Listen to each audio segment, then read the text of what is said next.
In this module, we finally get to start talking about processes that happen in cells. For so long, we've been talking about structures and the different parts and pieces to the cell, maybe a little bit about their function, but now we get to talk about the types of things that happen within cells using all those parts and pieces. And we start with a discussion about acquiring and using energy.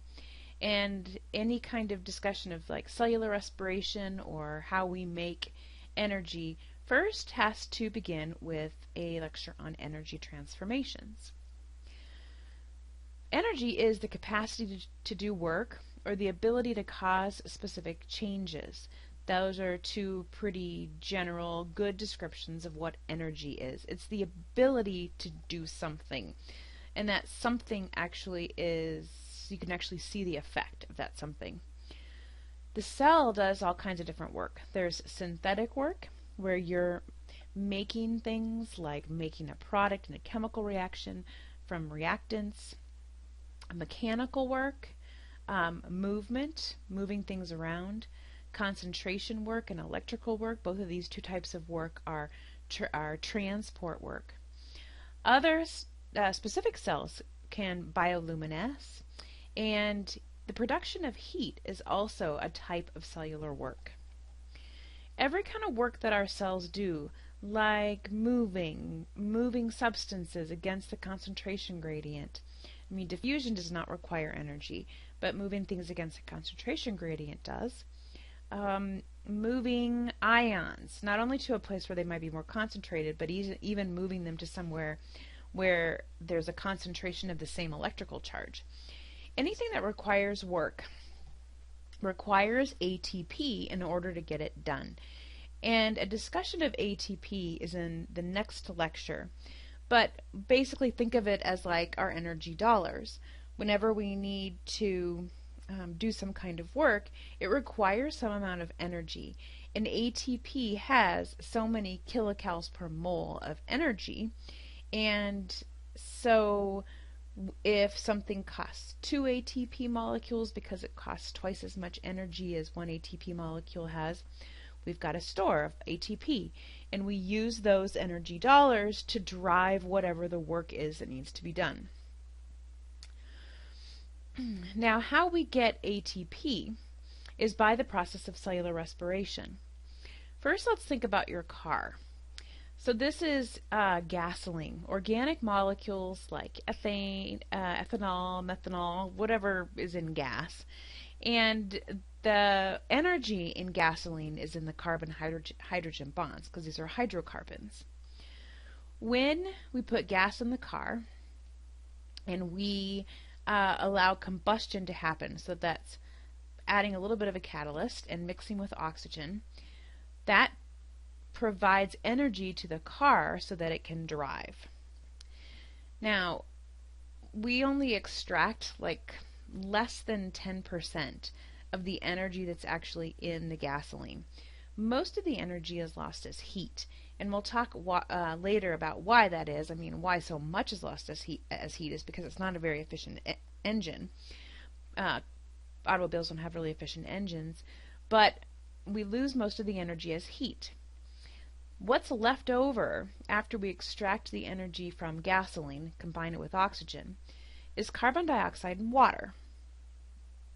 When you take paper, which is primarily cellulose, so lots of glucose monomers, lots of carbon and hydrogen.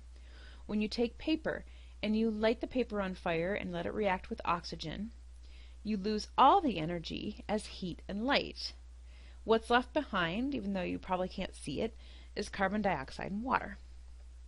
We do the same thing in our cells. We take glucose, and there are also some other organic sources. Combine it with oxygen. The catalyst in this case is our enzymes. And we extract the energy as ATP. Some is lost as heat, but we extract almost 30% of the energy as ATP, so our engines are much more efficient than a car. And again, the byproducts are carbon dioxide and water. So what's going to happen, what we're going to see by the end of all this is, by the end of this and the discussion of cellular respiration, is that we take in energy, We extract energy from glucose. We extract it and store it in the form of ATP. We use the ATP, so we use the ATP to drive some other sort of chemical reaction, and we can actually regenerate ATP over and over and over again through cellular respiration. ATP, glucose, and a couple other examples are potential energy. And I'll get to those other examples when we look at cellular respiration. But potential energy is energy that something possesses because of its location or structure. So ATP has potential energy because of its structure. Remember, I showed you the picture of those 3 phosphates held together. 3 negatively charged phosphates are so unhappy about being held together by covalent bonds. There's lots of energy in that structure.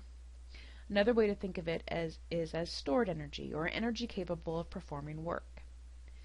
An analogy here, potential energy. There's the potential for this to do work, drive this pillar into the ground. Kinetic energy is energy of motion, or energy that's being used to do work. And I'm sorry about that typo that I didn't bring this forward, but energy used to do work. When ATP is releasing its phosphate and the phosphate is being transferred to some protein, that's kinetic energy. Back when we looked at the sodium-potassium pump, ATP coming in is stored energy. The transfer of phosphate so that this can move through, that's kinetic energy. Now in cells, we're constantly converting energy from one form to another. Analogous to this biker, potential energy in the muscles of this biker. As the energy is applied to go up the hill, that's kinetic energy. At the very top of the hill, he has lots of potential energy. And then as that energy is being released to rush down the hill, that's release of kinetic energy. We do the same thing in cells. However, our energy transformations have to follow 2 important laws. The first law of thermodynamics, that the energy of the universe is constant. Energy can be transferred and transformed, which is what we do over and over again, but cannot be created or destroyed. So what that's saying is that all of the energy that we take in and the energy that we use to do things had to come from somewhere. It was transformed or transferred from somewhere. Now, the energy that we use on Earth has all originated from the sun. And things that can photosynthesize will harvest that sunlight energy and put it into organic molecules. But once the energy is here, it's transferred and transformed from one type to another, potential to kinetic, potential to kinetic. That includes the production of heat, which is the way in which we satisfy the second law of thermodynamics. Second law of thermodynamics, every energy transfer or transformation increases the entropy of the universe. And entropy is a measure of disorder or randomness. So a chemical reaction involves some kind of transfer of energy. One, it either creates a more disordered condition, or it creates order but releases heat to increase the entropy in the system. Entropy is the way things go. You just have to believe it. Just to think about entropy and tending toward disorder in the world, it can be evident in the physical disintegration of a system's organized disorder. A crumbling building.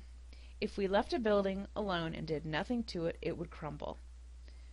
Entropy would increase. The amount of disorder would increase. It takes energy and it takes work to fix it back up or to keep it fixed.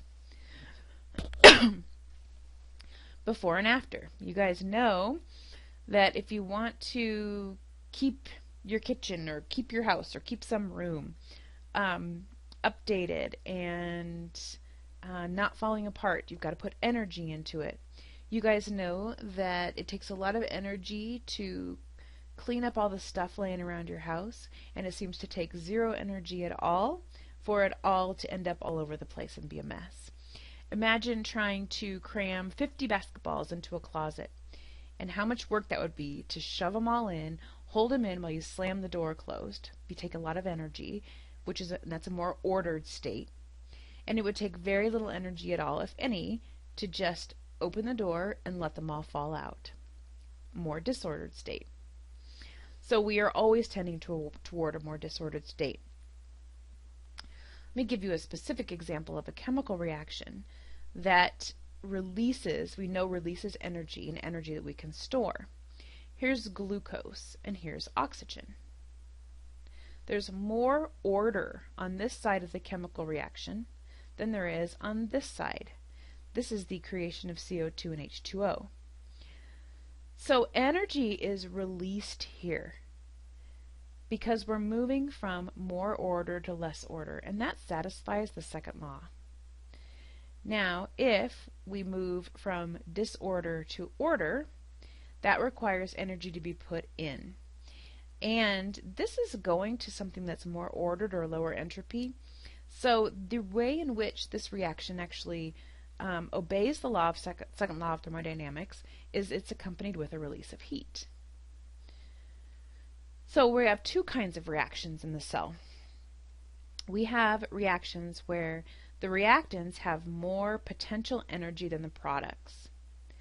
When we move from high potential energy to low potential energy, there's energy released. This is called an exergonic reaction.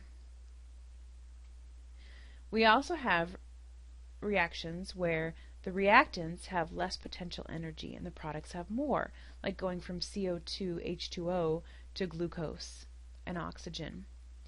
This requires energy to be put in. That's basically photosynthesis, where we put sunlight energy in. And the amount of energy that's required to put in is the amount of energy that had to have been put in from some other source. This is called an endergonic reaction. Back here, when energy is released, exergonic, like cellular respiration. And then energy put in, where the potential energy of the molecules and the products is higher, that's an endergonic reaction. So hopefully you have a better idea of how we transform energy within the cell. We're constantly taking in energy, using it to do things. The reason why we have to keep on taking in energy, sometimes it seems like, all right, if the first law of thermodynamics is true, we should be able to just completely transfer and transform energy all the time. Why do we have to take in more energy?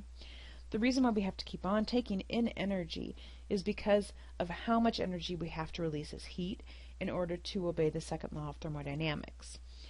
And so as much heat as we're releasing, we have to continue taking in energy. So our next goal in the next lecture is to talk about ATP and how it serves as an energy currency in the cell.